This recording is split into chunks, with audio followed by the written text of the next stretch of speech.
احكي لنا عن سيدي ابراهيم، كرامة انتقاله اللي حصل ايه بالظبط؟ ده صدر بيه قرار جمهور من العمود للجامع بتاعه. من مقابر العمود. مقام العمود. ايوه. في البياص للجامع بتاعه. ايوه.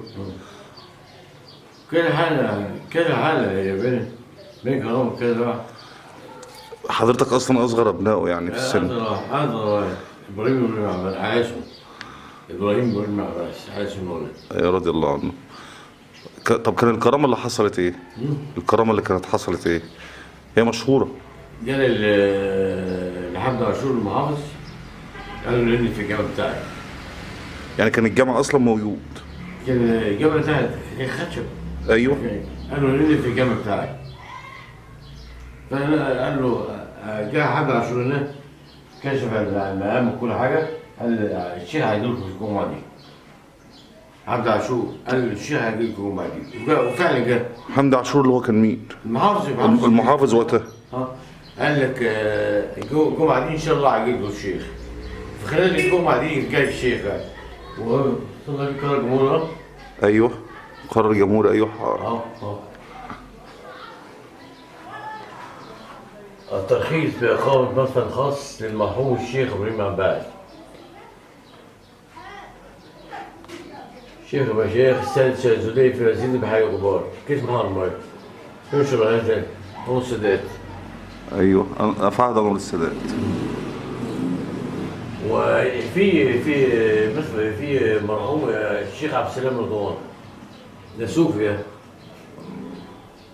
يعني هو مدفون مع واحد كمان يعني؟ لا في واحد هنا مفيش حد دفن معاه. هو لوحده. يعني القرار صدر لمقامين يعني. دول ايوه من ضمنهم سيدي احمد عبد السلام رضوان. ايوه. طب كان حضرتك لما هم بيفتحوا عليه في مقابر العمود فلقوا عم الشيخ ابراهيم حي زي ما هو يعني. ايوه. حصل ايه بقى؟ ودقنه هو كبرت. دقنه كبرت كمان. يعني لقوا دقنه طولت. طول شويه. عبد السلام هو معايا بتاع صلى الله عليه وسلم. ما انا في العمود بقى قال نفع الشيخ. ايوه. فتح الشيخ امه بيقول لك بيحفى يضرب كده بالفاس عباره عن ناس طلع مسك. رضي الله عنه وارضاه. ده في سيدي ابراهيم. مسك طلع منه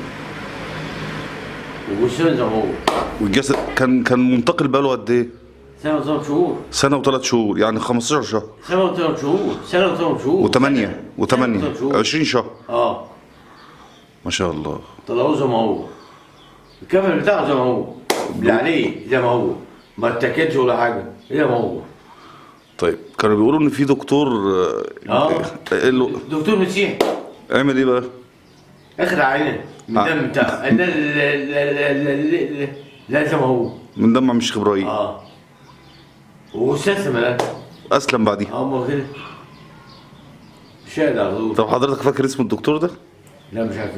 طب كان سنة كام يا عم الشيخ القصة؟ كان سنة كام؟ هو في عهد السادات بس سنة كام؟ هو 6 مارس اهو. صدور القرار كان في 6 مارس. 6 مارس سنة 72 أغسطس 3. ايوه.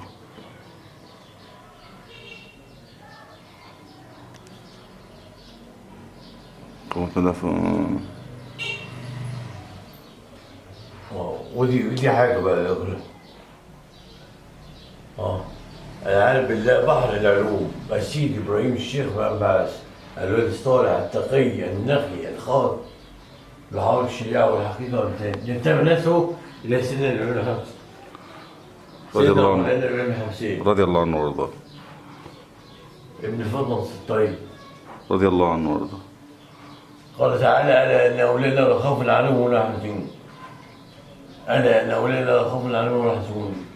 كانوا تكون لهم البشرى في الحياة. ماشي مش هقول حسن. طيب. طب هو خلف كم ذرية عم الشيخ ابراهيم كانت قد ايه؟ خلف كام واحد؟ هو كان متجوز اثنين. متجوز 2 مصريين؟ مصريين؟ ايوه. كلهم مصريين. انجب قد ايه؟ عندك في واحد جاب منها الشيخ محمد عباس بيطلع في التلفزيون. اللي هو المحدث، ايوه اخو حضرتك. ايوه اللي هو ده صورته. ده اخو حضرتك الشيخ محمد. خش. الشيخ محمد ده على 3 بنات. على 3 بنات، ده من ام لوحده. ده امه لوحده. واحنا بقى يا سيدي احنا 5 صبيان وعلى 3 بنات برضه. يعني 8 و4 12. يعني من 16 12 هم. ايه بقى هو كان واحد متجوزه وطلقوا مع 16 دي، جاب انا ولد وبنت. يبقى كده 14. وفاضل 2 كمان يبقوا 16. بس عم الشيخ قال لي ان هم 16. في احمد ومحمود ويوسف ومحمد ومصطفى وابراهيم، دول 6. وفي رشيدة، ايوه. وفي نفيسة ورقية وام كلثوم وسكينة وفاطمة وعائشة. كده كام؟ أم الحاج اسمها فاطمة. فاطمة زهراء. رشيدة، قلنا رشيدة؟ ايوه. رشيدة فاطمة زهراء. الحاجة دي عربية ولا ايه؟ عربية؟ مين؟ الحاجة عربية؟ لا، الشيخ اتجوز واحدة عربية اسمها دهب. اسمها ايه؟ دهب. كانت عربية من العرب. عربية. من عرب مصر هنا يعني ولا؟ من عرب غرب. يعني مطروح وليبيا وكده يعني. ايوه.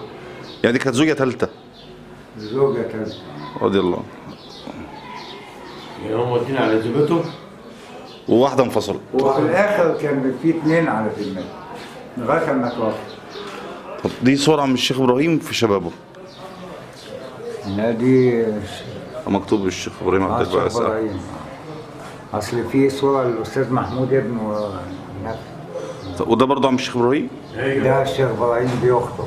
ده كان بيخطب محمد عاشور. ده الشيخ حنفي أبويا اللي هو ابن جوز بنت الشيخ.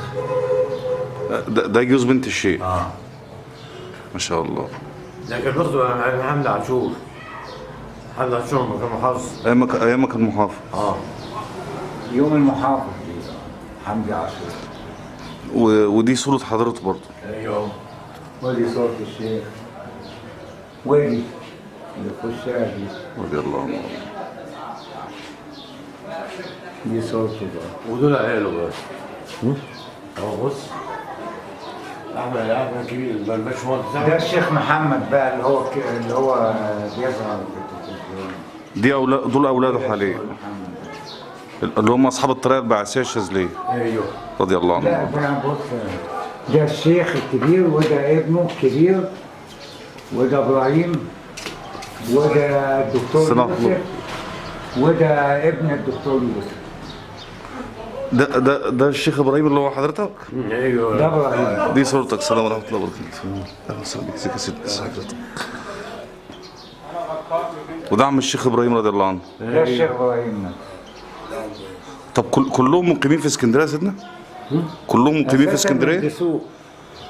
عم الشيخ ابراهيم اصلا في دسوق؟ اساسا من دسوق، صفر البلد. صفر ولا دسوق؟ نسبه. طب ولاد الشيخ حاليا دلوقتي متفرقين في مستوى الجمهوريه ولا كلك مقيمين في اسكندريه؟ لا، حاليا في اسكندريه. وقرايبه بقى من ابوه من كده في صفر البلد. في صفر يعني موجود جنب سيد ابراهيم دسوق يعني. في دسوق. شله سيد ابراهيم رضي الله عنه وارضاه. هو كان بيحكي الكرامه بتاعت لما ما هو قبره ومقامه هنا. هو كان ألف قصيدة اسمها النونية.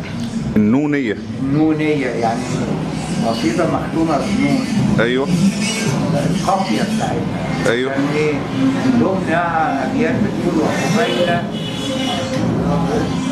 وقبيل بعث فاجعل القبر الذي يحوي عظامي روضة بأماني، ولتكفني شر افتتان سيدي في القبر إذ يأتي لنا الملكان، وعلى صراطك يا مهيمن مثبتا قدمي لأعبره بغير هوان. يا سلام. أبيات رضي- من قصيدة اسمها النونية. رضي الله عنه. كان عامل صور صغيرة كان كاتب عليها: أهدي إلى خلي المعظم صورتي لتكون تذكارا على طول المدى، فلئن ايوه فقدت من يا ريت والله. الوجود فلئن فقدت من الوجود مجاورا رب الأنام فصورتي لن تفقد. الله الله بيتين شعر. الله. فعلا. وسيدنا النبي عليه الصلاه والسلام قال: النظر لوجه علي عباده. طبعا. سيدنا ابو بكر قال: راقبوا الله في وجه علي، والنظر لوجه المؤمن عباده. مدينة العلم. ما بال الولي نفسه طبعا. رضي الله عنه. وأسرار بقى. حضرتكم الاشراف، الله ده احنا زدنا الشرف بيه. يكرمك. الله يكرمك.